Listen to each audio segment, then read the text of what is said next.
Hi, I'm Rachel, owner of Rupert, the Fat Jack Russell. He's got over 18,000 followers on Twitter.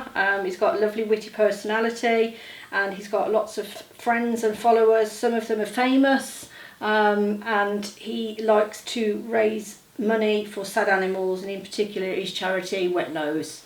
It began obviously when I wrote Diary of a Fat Jack Russell, and I wanted to obviously try and sort of raise money for a charity, and that's when I found Wet Nose Animal Aid, and it sort of began from there.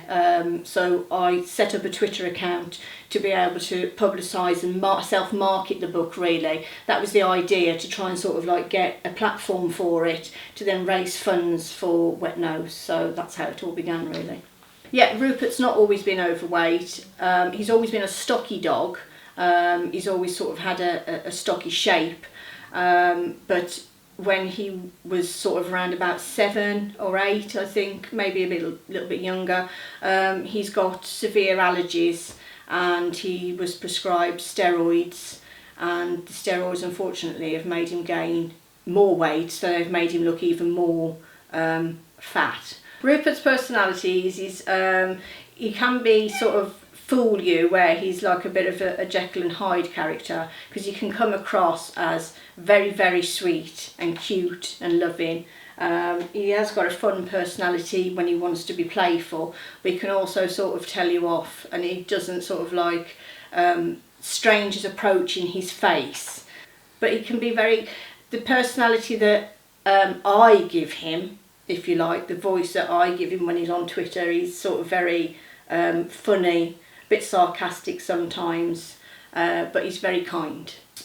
Twitter can be a horrible place sometimes, especially like with trolls and everything else. As we all know, social media has a bad side, but it has a good side for people, because it's a lifeline for some, and it's also a release for a bit of fun. And I think that's why people love him, because he brings fun and joy and laughter, and what's better than laughter for everyone? So the amount in total so far that we've raised is over £2,000.